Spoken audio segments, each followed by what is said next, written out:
Good morning, students. In last lecture, we had discussed about the respiratory system, and in which we had seen various parts, that is organs of the respiratory system, in which we had discussed about the pharynx and larynx. Okay, these two organs we had discussed in our last lecture. Okay, मागच्या लेक्चरला आपण pharynx आणि लॅरिंग्स याची information घेतली. ह्या दोन ऑर्गन्सचा आपण discuss केलं, त्याचं स्ट्रक्चर, त्याचे फंक्शन्स आपण डिस्कस केले लास्ट लेक्चरला. ओके, आज आपण बघू आपलं जे रेस्पिरेटरी सिस्टीमचं नेक्स्ट ऑर्गन आहे ट्रॅकिया. ओके, तर ट्रॅकिया कुणाला म्हणणार, इमेजमध्ये दाखवले लॅरिंग्सच्या खाली ट्रॅकिया असतं. ओके, इथे डायग्रॅममध्ये दिसतं आहे ट्रॅकिया कोणाला म्हणणार. ओके, तर ट्रॅकियाला काय ट्रॅकियालाच अजून काय म्हटलं जातं, windpipe. Okay, other name of trachea is windpipe. Windpipe किंवा याला काय म्हणतात, एक flexible tube, and this flexible tube is also called as a windpipe. Windpipe पण त्याला म्हटलं जातं. Okay, so the trachea or windpipe is a continuation of the larynx and extend downward to the right and left bronchi. कुठे असतात ते, which extend downward to the right and left bronchi. right and left bronchiच्या downward तिथे आपल्याला trachea extend झालेली दिसते. Okay, and it is a track for passage of air. Trachea कशासाठी असते, ट्रॅकियाला आपण एक ट्रॅक्ट पण म्हणू शकतो. It is a tract for passage of air and is around 10 to 12 centimetre long. ट्रॅकियाची जी साईज आहे ती किती आहे, 10 to 12 centimetre long. Okay, trachea is around 10 to 12 centimetre long and 2 to 2.5 centimetre in diameter. त्याची लेंथ असते 10 ते 12 centimetre long trachea असतो आणि 2 ते 2.5 सेंटीमीटर एवढं त्याचं डायमीटर असतं. Okay, it extend to the 5th thoracic vertebra. कुठपर्यंत एक्सटेंड झालेला आहे ट्रॅकिया, जो आपला 5वा थोरॅसिक वर्टिब्रा आहे तिथपर्यंत ट्रॅकिया ही एक्सटेंड झालेली आहे. ओके, आणि जिथे ते काय होतं, where it separates into the right and left bronchi. जिथे काय होतं की त्या 5th थोरॅसिक वर्टिब्रापासूनच ह्या ट्रॅकियाचं सेपरेशन होतं. कुठे सेपरेशन होतं, right and left bronchi. Right bronchi आणि लेफ्ट ब्रॉन्काय अशा दोन पार्टमध्ये ह्या पोझिशनला 5th थोरॅसिक वर्टिब्रा इथे काय होतं, त्याचं सेपरेशन होतं. ओके, तर ट्रॅकियाची एक्झॅक्ट लोकेशन बघायला गेलो आपण, तर trachea lies posteriorly to the oesophagus. Trachea कुठे असते, पोस्टिरियर साईडला. Trachea lies posteriorly to the oesophagus, म्हणजे इसोफॅगसच्या पोस्टिरियर साईडला ट्रॅकिया असते. And lateral to the lungs and thyroid gland. Lateral साईडला काय असतं, लॅटरल साईडला लॅटरली कुठे असतं, लंग्स आणि थायरॉइड ग्लँडच्या साईडला लॅटरली असतं. ओके, तर ही जी ट्रॅकिया आहे, trachea is composed of, trachea कशाचं बनलेलं आहे, trachea is composed of 16 to 20 C shaped incomplete and horizontal rings. Trachea कशाने बनलेला आहे, 16 to 20 सी शेप, सीच्या आकाराचे सी शेप जे रिंग्स आहेत आपल्याला दिसतं इथे. सी शेप इनकम्प्लीट रिंग्सने हे ट्रॅकिया बनलेलं असतं. किती असतात ते, 16 to 20. ओके, ते सी शेप रिंग्स किती असतात, 16 to 20 सी शेप रिंग्सने हे ट्रॅकिया बनलेलं असतं. ओके, सी शेप का म्हटलेलं आहे, कारण की it is a incomplete and horizontal ring. Horizontal ring दिसते आपल्याला इमेजमध्ये ट्रॅकियाच्या, तर ते C shape incomplete and horizontal रिंग्सने बनलेलं असतं.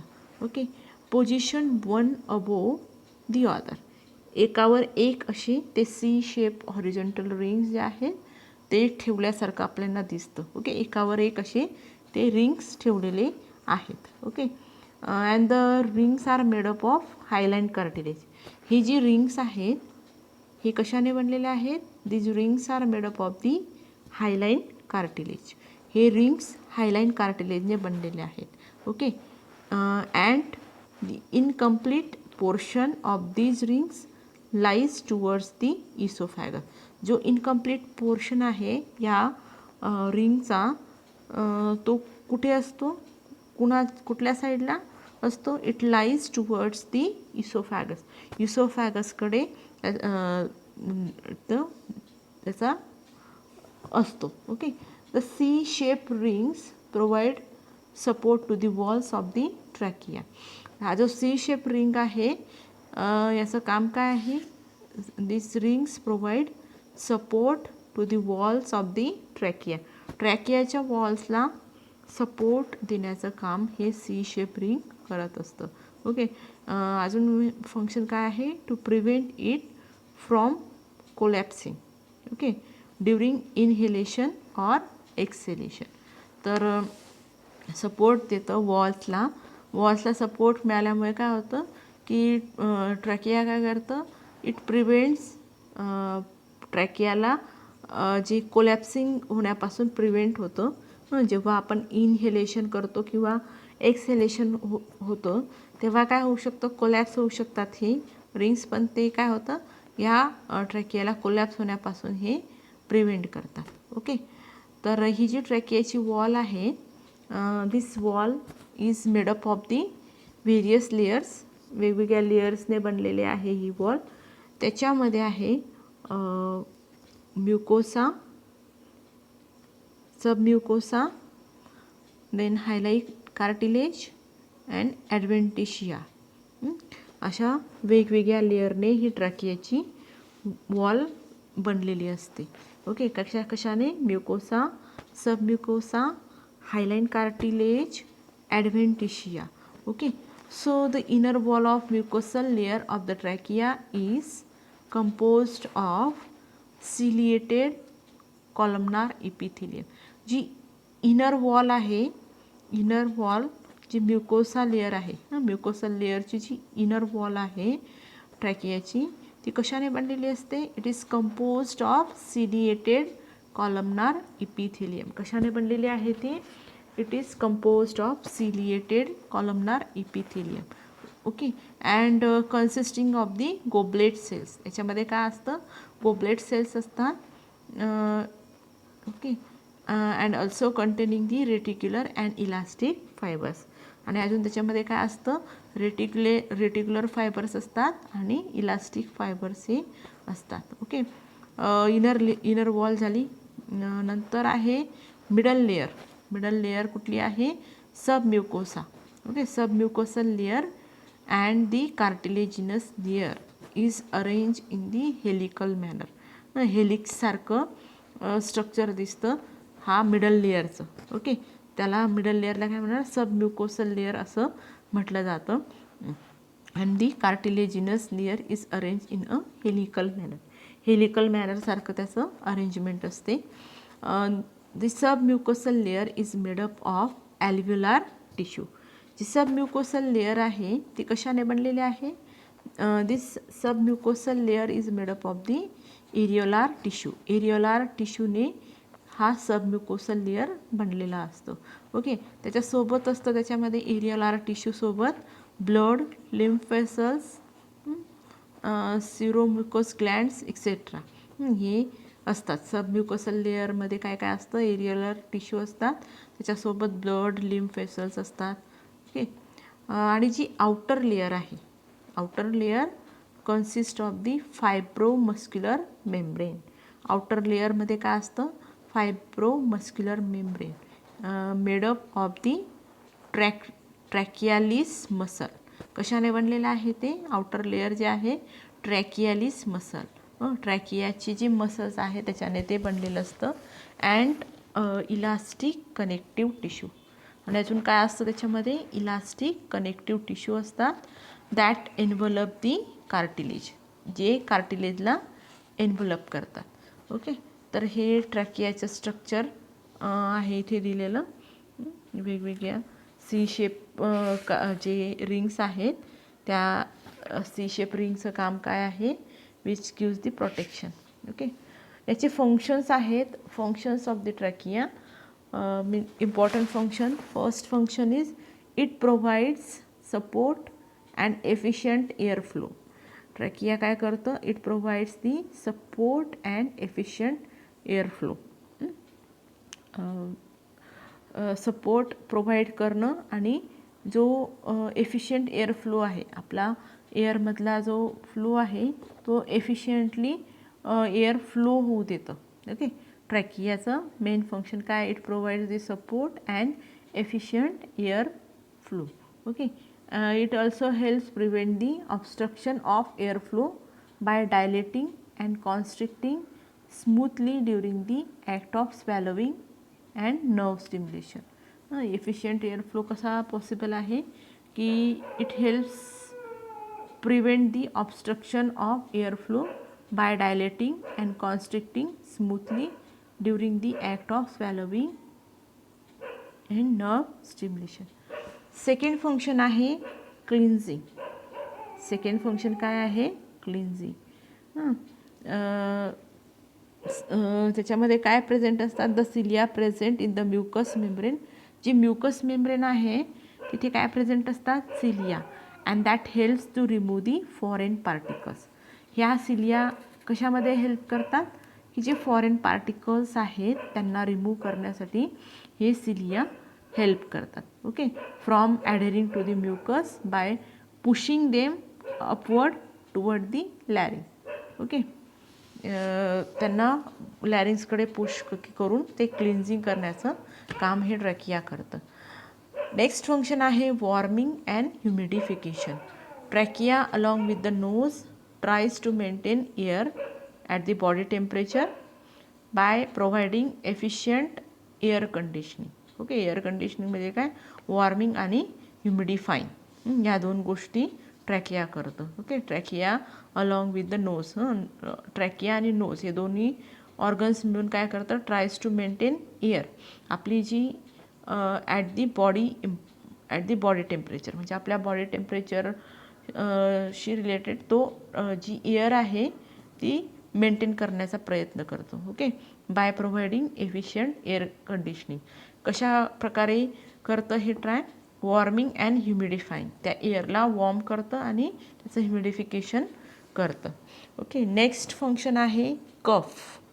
Okay, trachea contains nerve ending that are sensitive to irritant stimuli and which generate the nerve impulses conducted by the vagus nerve to the respiratory center in the brain.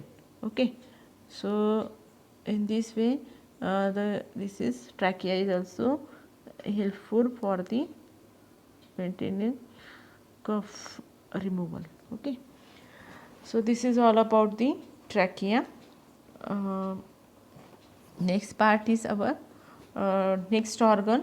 Continuation of this trachea is, ट्रॅकियाच्या पुढे काय आहे, ट्रॅकियाचं continuation काय आहे, ब्रॉन्काय. ब्रॉन्काय दिसत आहेत आपल्याला. Trachea दोन ज्या पार्टला सेपरेट होतात तिथे दोन, राईट आणि लेफ्ट अशा दोन ब्रॉन्कायमध्ये ते सेपरेट होतात. ओके, मग नेक्स्ट ऑर्गन काय आपला, ब्रॉन्काय. तिथेच आपल्याला ब्रॉन्कियल्स दिसत आहेत आणि ॲल्व्हिओलाय दिसत आहेत. ओके, ब्रॉन्काय, ब्रॉन्कियल्स आणि ॲल्व्हिओलाय. तर हे नेक्स्ट स्ट्रक्चर बघू आपण. ब्रॉन्काय काय आहे, the bronchi or bronchus is an airway passage in the respiratory tract. Bronchi किंवा ब्रॉन्कस जे आहे, ब्रॉन्काय, ब्रॉन्कस हा सिंग्युलर फॉर्ममध्ये यूज होतो. त्याला काय म्हणू शकतो आपण, this is the airway passage. हा काय आहे, आपल्या रेस्पिरेटरी ट्रॅकमधला एअरवे पॅसेज आहे. And which conduct air into the lungs. Bronchi काय करतं की एअर जी आहे, एअर ही कंडक्ट करतं. कुठे कंडक्ट करतं, कुठपर्यंत घेऊन जातं, लंग्सपर्यंत. Okay, so the bronchi do not conduct any gaseous exchange. ब्रॉन्कायमध्ये कुठल्याही प्रकारचं गॅसियस एक्सचेंज होत नाही. फक्त ब्रॉन्कायचं काम काय आहे? It conduct air into the lungs. लंग्सपर्यंत एअर ही कंडक्ट करणं एवढं ब्रॉन्कायचं मेन फंक्शन आहे. Okay. So the right bronchus जे आहे ते काय म्हणू शकतो आपण? राईट ब्रॉन्कस आणि लेफ्ट ब्रॉन्कस अशा दोन पार्टमध्ये ब्रॉन्काय हे डिवाईड झालेले आहेत. Right bronchus is wider, shorter and more vertical. Okay. Right आणि लेफ्ट ब्रॉन्कसमधला डिफरन्स काय आहे की जो राईट ब्रॉन्कस आहे तो काय आहे? राईट ब्रॉन्कस हा मोर वायडर आहे, is wider, shorter and more vertical compared with the left bronchus. Left ब्रॉन्कसशी जर का आपण कम्पेअर केलं तर राईट ब्रॉन्कस कसा असतो? वाईड असतो, शॉर्टर असतो आणि जास्त व्हर्टिकल असतो. ओके. व्हर्टिकली जास्त तो आपल्याला दिसतो. Okay. So the right bronchus is subdivided into 3 lobes. Right bronchus जे आहेत ते 3 लोबमध्ये डिवाइड होतो. Okay. Whereas the left bronchus is divided into 2 lobe. Right bronchus हा 3 लोबमध्ये डिवाइड होतो, तर लेफ्ट ब्रॉन्कस हा फक्त 2 लोब्समध्येच डिवाइड होतो. ओके. त्याचे वेगवेगळे हे स्पेसिफिक स्ट्रक्चर जे आहे ते लक्षात ठेवायचं, राईट आणि लेफ्ट ब्रॉन्कासमधला डिफरन्स. ओके. तर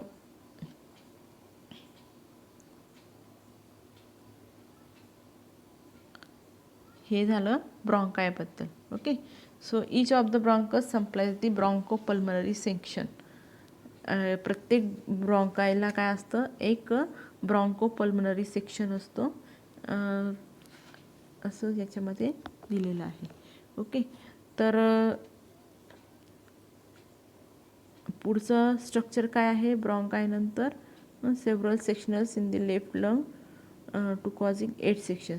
the sectional bronchi divide into many pulmonary bronchioles. आता हे जे सेक्शनल ब्रॉन्काय आहेत हे डिवाइड होतात कशामध्ये? That the sectional bronchi divide into many primary bronchioles. Okay. Which then divide into terminal bronchioles. जे सेक्शनल ब्रॉन्काय आहेत आपल्याला दिसतंय की त्या सेक्शनल ब्रॉन्कायमध्ये ब्रॉन्काय हे वेगवेगळ्या ब्रॉन्क्युल्समध्ये डिवाइड होतं. त्यांना प्रायमरी ब्रॉन्क्युल्स म्हणणार. And then this primary bronchioles is divide into a terminal bronchioles. हे प्रायमरी ब्रॉन्क्युल्स जे आहेत ते पुढे जाऊन कशामध्ये डिवाइड होतात? टर्मिनल ब्रॉन्क्युल्समध्ये त्याचं डिवायडेशन होतं. Okay. So the terminal bronchioles each give rise to many respiratory bronchioles. तर हे जे टर्मिनल ब्रॉन्क्युल्स आहेत याचे वेगवेगळे आपल्याला ब्रांचेस दिसत आहेत. हे इथे वेगवेगळे ब्रांचेस म्हणजे वेगवेगळे आपल्याला हे दिसत आहेत, त्याचे फांद्या दिसत आहेत. ओके. तर हे टर्मिनल ब्रॉन्क्युल्स जे आहेत त्या टर्मिनल ब्रॉन्क्युल्सपासून वेगवेगळे रेस्पिरेटरी ब्रॉन्क्युल्स हे राईज झालेले आहेत. Okay. And which further divide into 2 to 11 alveolar duct. आणि हेच काय होतात? पुढे याचं डिवायडेशन होतं कशामध्ये? 2 to 11 ॲल्व्हिओलार डक्ट. 2 ते 11 ॲल्व्हिओलार डक्टमध्ये याचं डिवायडेशन होतं. ओके.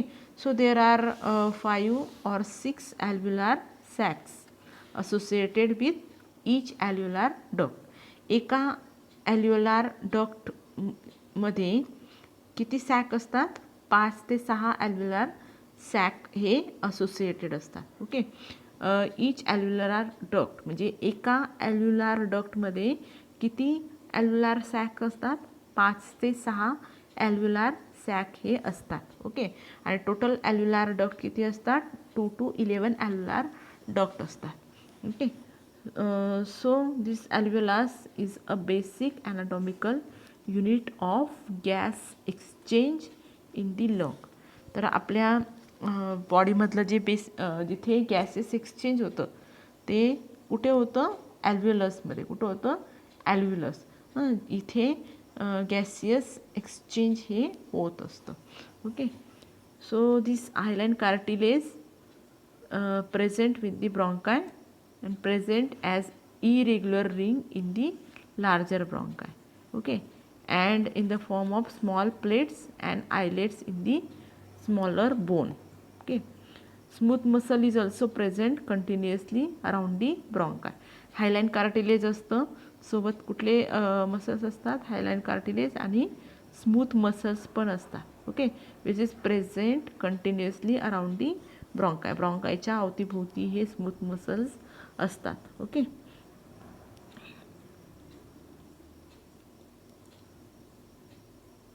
तर हे आपण स्ट्रक्चर बघितलं ब्रॉन्काय आणि ब्रॉन्क्युल्सचं. नेक्स्ट आहे ॲल्व्हिओलाय. Next structure ॲल्व्हिओलाय. ॲल्व्हिओलाय असा पार्ट आहे की जिथे ॲक्च्युअल गॅसियस एक्सचेंज हे होतं, ओके. तर ॲल्व्हिओलायला काय म्हणणार आपण? Alveoli are a small air sac in the lungs. लंग्समधलं एक छोटंसं एअर सॅक आहे, स्मॉल एअर सॅक आपण म्हणू शकतो, where the exchange of gases take place, okay. Alveoli काय आहे? Alveoli are the small air sacs in the lung where the exchange of gases takes place. जिथे गॅसेसचं एक्सचेंज हे होतं त्याला आपण ॲल्व्हिओलाय असं म्हणतो, ओके.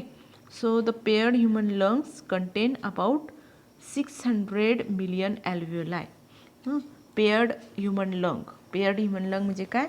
लेफ्ट लंग आणि राईट लंग याच्यामध्ये नियर अबाउट दोन्ही लंग्समध्ये किती ॲल्व्हिओलाय प्रेझेंट असतात? नियर अबाउट 600 मिलियन ॲल्व्हिओलाय हे प्रेझेंट असतात, okay. So the average diameter of adult alveolus, the average diameter of adult alveolus surrounded by alveolus is around 200 to 300 micrometer. Average diameter किती आहे adult ॲल्व्हिओलसचा? त्याचा diameter असतो adult ॲल्व्हिओलसचा diameter हा 200 ते 300 micrometre एवढा असतो. 200 to 300 micrometer, okay. So each alveolus is composed of the epithelial layer. प्रत्येक alveolus हा कशाने बनलेला आहे? Each alveolus is composed of the epithelial layer. Epithelial लेअरने प्रत्येक ॲल्व्हिओलस हा बनलेला असतो, okay. And the extra cellular matrix surrounded by the capillaries. आणि एक्स्ट्रा सेल्युलर मॅट्रिक्स असतं की जे कॅपिलरीने सराउंडेड आहे, वेगवेगळ्या कॅपिलरीजने ते सराउंडेड असतं, ओके. ॲल्व्हिओलर सेल्स जे आहेत ते 3 टाईप्सचे असतात. Alveolar cells are of the 3 types. Type 1मध्ये असतं squamous alveolar cell form the alveolar wall structure. पहिल्या टाईपची सेल कुठली असते? स्क्वॅमस ॲल्व्हिओलर सेल असते, which forms the alveolar wall structure. Second असते great alveolar cell. Great alveolar cell, okay, which secrete the pulmonary surfactant. ते काय करतात? Pulmonary surfactant secrete करतात. Great alveolar cells, okay, to lower the surface tension of water.